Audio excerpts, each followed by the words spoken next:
મુન્દ્રાથી પાણીપત જતી IOCL ની pipeline જે બનાસકાંઠામાંથી પસાર થાય છે અને બનાસકાંઠામાં અનેક ખેડૂતોને તકલીફ પડી રહી છે.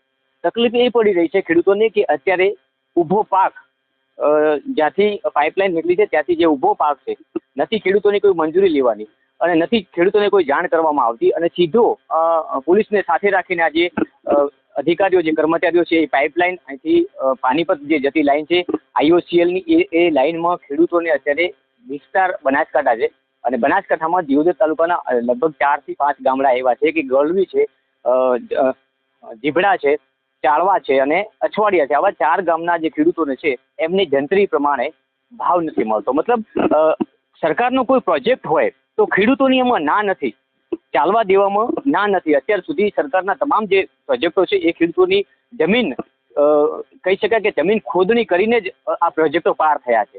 ચાહે પાણીનો પ્રોજેક્ટ હોય, ચાહે ONGCનો પ્રોજેક્ટ હોય, ચાહે ઓઇલ કંપનીનો પ્રોજેક્ટ હોય, પરંતુ આજે મુન્દ્રાથી પાણીપત IOCLની જે લાઈન નીકળી રહી છે તેમાં ખેડૂતોને પૂરેપૂરી ભજવણી થતી હોય તેવું દેખાઈ રહ્યું છે. આજે હું ત્યાં જીભડા ખાતે ગ્રાઉન્ડ ઉપર પહોંચ્યો છું. આપ જોઈ રહ્યા છો અહીંથી આ પાઇપલાઇન પસાર થઈ રહી છે. અહીંયા આ ગોલવી અને જીભડાના ખેતરો છે.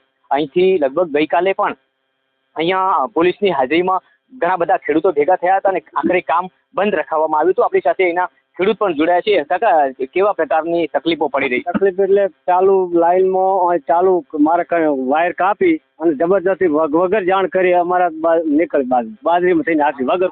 અગાઉ તમને કોઈ અરજી આપી, કોઈ જાણ કરી કઈ? તમારે 1 વર્ષ પહેલા આલી હતી, બીજું કોઈ એની પાછળ કોઈ અરજી આપી નથી. ગઈકાલે અહીંયા શું તકલીફ પડી ગઈ? ગઈકાલે તો પોલીસને ભેગી રાખી એને જેમ મન ફાવે તેમ અહીંથી નીકળ્યા છે.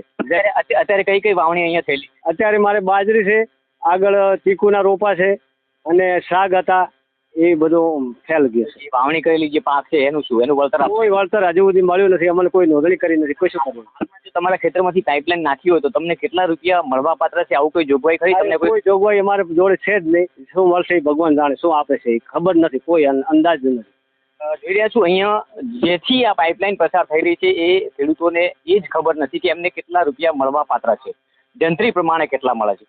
સમજો કે અહીંયા જંત્રી 34 રૂપિયા આજુબાજુ છે, તો એ જે 34 રૂપિયાના આજુબાજુની જંત્રી છે એ પ્રમાણે આ ખેડૂતોને પોસાય તેમ નથી. એમનો મહામૂલો પાક પણ અહીંથી બગાડ થયો છે ને મહામૂલી જમીનનું પણ ધોવાણ થયું છે. કારણ કે ચોમાસામાં જ્યારે આ પાઇપલાઇનની જ્યારે ખોદણી થતી હોય ત્યારે ચોક્કસથી ખેડૂતોના ખેતરો ધોવાનો પણ અહીંયા પૂરેપૂરી સંભાવના છે. આજે ખેડૂતો સાંસદ ગેનીબેનને રજૂઆત કરવાના છે અને આજે જીભડા ખાતે ઘણા બધા ખેડૂતો એકઠા થવાના છે. 4 થી 5 ગામના ખેડૂતો એકઠા થશે અને આ જે IOCLની જે પાઇપલાઇન નીકળી રહી છે તેનો વિરોધ પણ કરશે. નમસ્કાર.